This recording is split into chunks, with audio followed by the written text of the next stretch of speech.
সেনাবাহিনী দেশের অমূল্য সম্পদ, এই বাহিনীকে বিতর্কিত করলে বাংলাদেশ পিছিয়ে যাবে। গণ অধিকার পরিষদ কখনোই সেনাবাহিনীকে নিয়ে বিরূপ মন্তব্য করে নাই। হ্যাঁ, এইটা সত্য যে সেনাবাহিনীর মেরুদণ্ড ভেঙে ফেলার জন্য, সেনাবাহিনীকে কলুষিত করার জন্য হাসিনা কাজ করেছে। যে সর্বশেষ লড়াইয়ে আমরা দেখেছি যে সেনাবাহিনী জনতার কাতারে, সেনাবাহিনী চাইলে তো আসলে আপনার ক্ষমতা নিতে পারতো।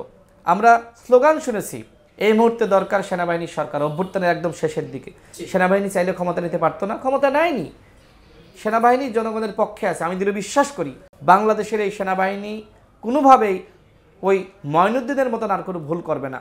বাংলাদেশের সেনাবাহিনী জনগণের পক্ষে থাকবে, স্বাধীনতা সার্বভৌমত্ব রক্ষার জন্য জনগণের কাতারে এসে জনগণের নিরাপত্তার জন্য সেনাবাহিনী কাজ করবে।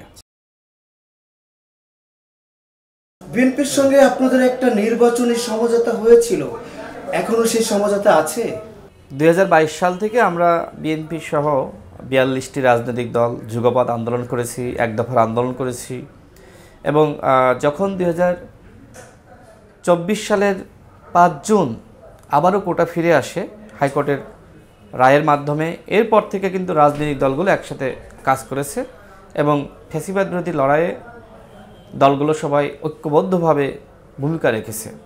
গণ অধিকার পরিষদ যেহেতু আসলে কোটা সংস্কার আন্দোলনকে কেন্দ্র করে আসলে আমরা রাজনীতির মাঠে প্রবেশ করেছি, তো যেহেতু আবার কোটা ফিরে আসলো, 2018 সালে যে কোটা আন্দোলন আমরা সফল করেছিলাম, যে বৈষম্যের বিরুদ্ধে লড়াই করতে গিয়ে আমি নিজেও একটানা 15 দিন পুলিশের নির্যাতনের শিকার হয়েছি, রিমান্ডে ছিলাম, জেল খেটেছি, আমাদের অসংখ্য সহযোদ্ধা জেল খেটেছে, মার খেয়েছে। তো আবারও যখন আসলে 24 সালে কোটা ফিরে আসলো, নিশ্চয়ই আসলে আমরা ঘরে বসেছিলাম না।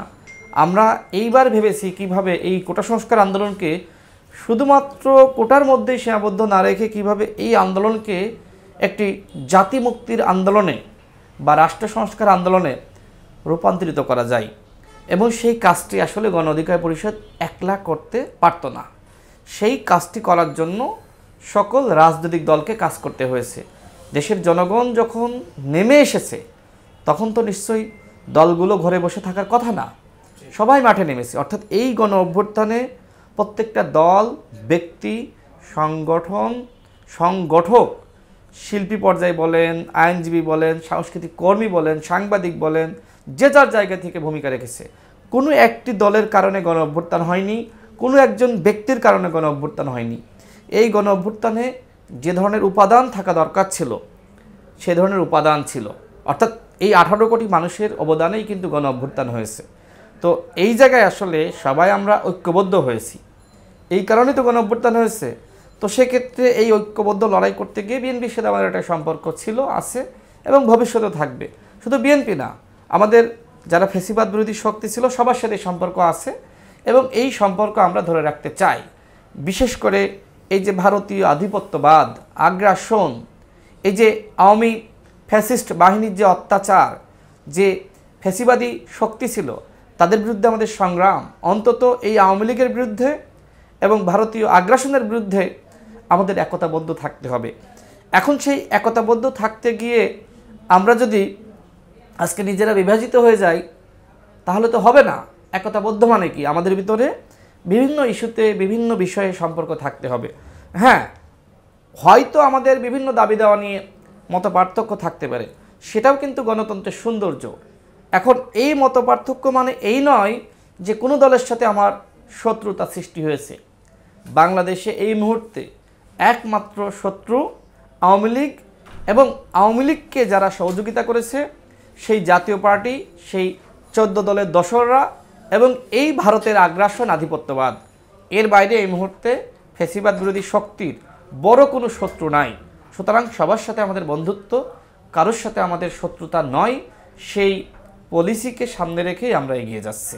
আপনি কি মনে করেন সংস্কার কমিশনে বিএনপির কারণে অনেক কিছু করা সম্ভব হচ্ছে না? দেখেন, প্রত্যেকটা দলের আলাদা বক্তব্য রয়েছে, কর্মসূচি রয়েছে, লক্ষ্য উদ্দেশ্য রয়েছে। এখন আমি যদি আসলে আমরা সবাই যদি একটা দল করতাম তাহলে মতপার্থক্য থাকতো না। সেখানে বিএনপি তার দলের প্রস্তাবনা দিচ্ছে, গণ অধিকার পরিষদ তার প্রস্তাবনা দিচ্ছে, অন্য দল তার প্রস্তাবনা দিচ্ছে। জাতীয় ঐক্যমত কমিশন এই ঐক্যমতের ভিত্তিতে যতটুকু একমতে সবাই মিলে আসতে পারে সেই আলোকে সিদ্ধান্ত নিবে। এক্ষেত্রে আমি তো কারোর সমালোচনা আমি করতে পারি না। বরং এই যে আলোচনাটা শুরু হয়েছে, দেখেন 53 বছর 54 বছরের ইতিহাসে এই প্রথম এইভাবে প্রত্যেকটা দল আলোচনা করছে, সেখানে সমালোচনা হচ্ছে, ভালো, এইটা তো গণতন্ত্রের সৌন্দর্য। এখন এই গণতন্ত্রের সৌন্দর্যকে আমি কারোর কটাক্ষ করে, কাউকে ছোট করে, কারোর বিরুদ্ধে আসলে অপবাদ দিয়ে আমি কাউকে ছোট করতে চাই না। বরং যে আলোচনা হচ্ছে, আমি এই আলোচনাকে পজিটিভভাবে দেখছি এবং এই আলোচনার মাধ্যমে আমি দৃঢ় বিশ্বাস রাখি যে দলগুলো একটা সিদ্ধান্তে আসবে। এখন যতটুকু মনে করেন একমতে আমরা আসতে পারবো না, গণ অধিকার পরিষদের 100টা দাবি রয়েছে। এখন আমি যদি বলি যে এই 100টা দাবি পূরণ না হলে আমি এই সংস্কার মানি না, বিএনপির যে দাবিগুলো রয়েছে, বিএনপি যদি মনে করে আমার প্রত্যেকটা দাবি পূরণ হইতে হবে, জামাত যদি মনে করে আমার দাবি সব পূরণ হইতে হবে, এনসিপি যদি মনে করে যে আমার দাবি পূরণ না হলে আমি এই জুলাই চার্টারে স্বাক্ষর দিব না, এটা কি হইতে পারে?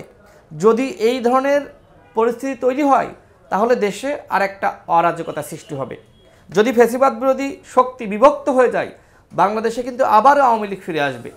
সুতরাং আমরা মনে করি আমাদের যতটুকু ছাড় দেওয়া যায় সেই ছাড় দিয়ে আমাদেরকে ঐক্যমতে আসতে হবে, আমরা যতটুকু পারি। আর যতটুকু ভিন্নমত থাকবে, একটা দল যদি মনে করে যে আমার এই 20% পূরণ হয়নি, ঠিক আছে, সেই দল ম্যান্ডেট নিয়ে, ইস্তেহার নিয়ে জনগণের কাছে যাবে। জনগণ যদি তাকে ক্ষমতায় বসায়, তিনি বাকি 20% বাস্তবায়ন করবেন, খুব সহজ হিসাব। সুতরাং এই ক্ষেত্রে খুব বেশি হাউকাউ করার প্রয়োজন নাই। যতটুকু আমরা একমতে আসতে পারতেছি এইটাই আলহামদুলিল্লাহ। বাকি যতটুকু আসতে পারবে না, যে যার দল ইস্তেহার নিয়ে জনগণের কাছে যাবে, কারণ জনগণই তো ক্ষমতার মূল উৎস। এই মুহূর্তে আসলে দোষারোপের রাজনীতি করে খুব বেশি লাভ হবে না। এই মুহূর্তে জনগণ চায় একতার রাজনীতি, আর সেই একতার রাজনীতির জন্য এই পরনিন্দা, গীবত, মিথ্যাচার, দোষারোপের রাজনীতি আমাদের বাদ দিতে হবে।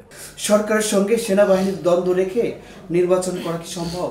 সরকারের সাথে সেনাবাহিনীর খুব বেশি দ্বন্দ্ব আছে বলে আমার কাছে মনে হয় না, বরং দ্বন্দ্ব সৃষ্টি করার একটি চক্রান্ত আছে।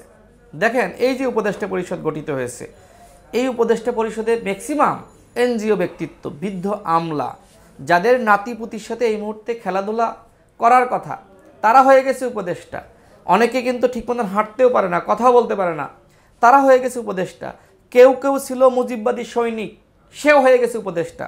বিপ্লবের শক্তির মাধ্যমে এই উপদেষ্টা পরিষদ গঠিত হয়নি। এই উপদেষ্টা পরিষদ আমরা দেখছি যে অনেকটা আসলে মেরুদণ্ডহীন, এবং এনজিও ব্যক্তিত্বরা যেভাবে কাজ করে সেইভাবে তারা ফাংশন করতেছে।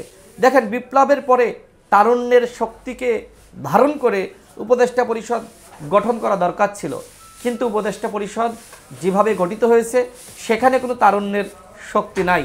সেখানে আমরা দেখতে পাচ্ছি মানুষের বয়স হয়ে গেলে যেমন বৃদ্ধ হয়ে যায়, নুইয়ে পড়ে, এই উপদেষ্টা পরিষদ তারা সংস্কার, বিচার এবং নির্বাচন নিয়ে যেভাবে আসলে যৌক্তিক সিদ্ধান্ত নেওয়া দরকার ছিল, সেক্ষেত্রে মেরুদণ্ড সোজা করে সিদ্ধান্ত না নিয়ে বরং নুইয়ে পড়তেছে। এইভাবে রাষ্ট্র সংস্কার হবে না, এইভাবে গণহত্যার বিচার হবে না।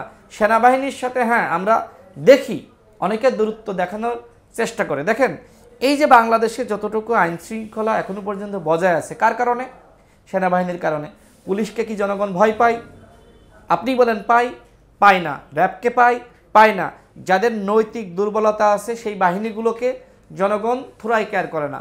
একমাত্র সেনাবাহিনী, যেহেতু তারা অভ্যুত্থানের শক্তি, অভ্যুত্থানের ভূমিকা রেখেছে, সেনাবাহিনীর পক্ষ থেকে বলা হয়েছিল যে আমরা আর কোনোভাবেই আমরা ছাত্র জনতার বুকে গুলি চালাতে পারবো না। বন্দুকের নলটা যখন জনগণের দিক থেকে ঘুরে, যখন ওই হাসিনার প্রেতাত্মা বাহিনী ছাত্রলীগ যুবলীগের দিকে সেনাবাহিনী ত্যাগ করেছে, তখন কিন্তু অভ্যুত্থান হয়ে গেছে।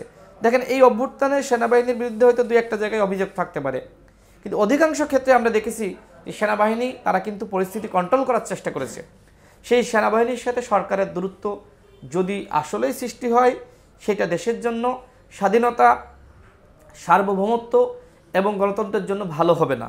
এই জন্য সরকারকে বলবো, যে ব্যক্তি বা মহল, যে গোষ্ঠী সেনাবাহিনীর সাথে আপনাদের দূরত্ব সৃষ্টি করার চেষ্টা করছে বা দূরত্ব দেখানোর চেষ্টা করছে, আপনারা অবশ্যই যত দ্রুত সম্ভব সেনাবাহিনীর সাথে যে আসলে সরকারের দূরত্ব নাই, সেই জায়গাটায় আপনাদের পৌঁছাতে হবে। আমরা মনে করি সেনাবাহিনী দেশের অমূল্য সম্পদ। এই বাহিনীকে বিতর্কিত করলে বাংলাদেশ পিছিয়ে যাবে। গণ অধিকার পরিষদ কখনোই সেনাবাহিনীকে নিয়ে বিরূপ মন্তব্য করে নাই। হ্যাঁ, এইটা সত্য যে সেনাবাহিনীর মেরুদণ্ড ভেঙে ফেলার জন্য, সেনাবাহিনীকে কলুষিত করার জন্য হাসিনা কাজ করেছে। যে সর্বশেষ লড়াইয়ে আমরা দেখেছি যে সেনাবাহিনী জনতার কাতারে, সেনাবাহিনী চাইলে তো আসলে আপনার ক্ষমতা নিতে পারত। আমরা স্লোগান শুনেছি, এই মুহূর্তে দরকার সেনাবাহিনী সরকার, অভ্যুত্থানের একদম শেষের দিকে। সেনাবাহিনী চাইলে ক্ষমতা নিতে পারতো না? ক্ষমতা নেয়নি। সেনাবাহিনী জনগণের পক্ষে আছে। আমি দৃঢ় বিশ্বাস করি বাংলাদেশের এই সেনাবাহিনী কোনোভাবেই ওই মঈনুদ্দিনের মতন আর কোনো ভুল করবে না। বাংলাদেশের সেনাবাহিনী জনগণের পক্ষে থাকবে, স্বাধীনতা সার্বভৌমত্ব রক্ষার জন্য জনগণের কাতারে এসে জনগণের নিরাপত্তার জন্য সেনাবাহিনী কাজ করবে।